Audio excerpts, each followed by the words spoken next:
This is probably the most overrated horror film I've seen this year. Second to Night of the Living Dead.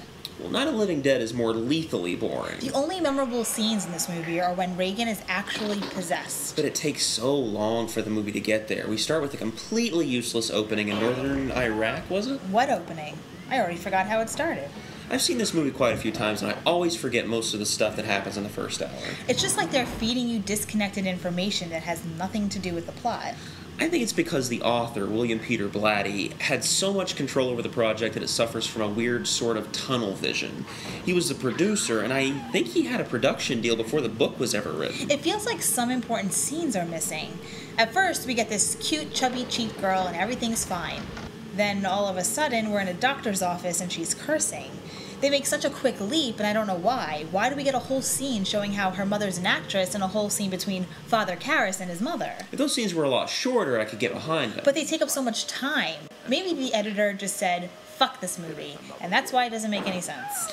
I do like the scenes where she's going through all these painful medical tests. She has a spinal tap, and it all culminates in a scene where Regan's mother is in a room filled with all these doctors in lab coats, and they're all stumped.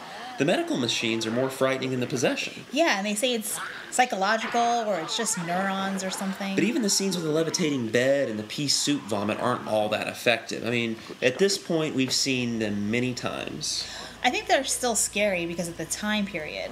All the characters are very conservative, so when you see the crucifix scene or you hear such foul language, it's still kind of shocking, even though you hear this language all the time now.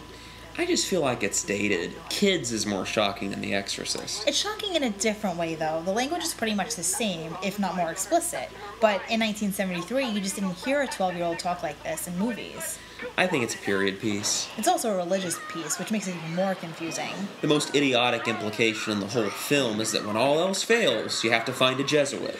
Yeah, like the Catholic Church is the only thing that can help. And they're not even really all that helpful.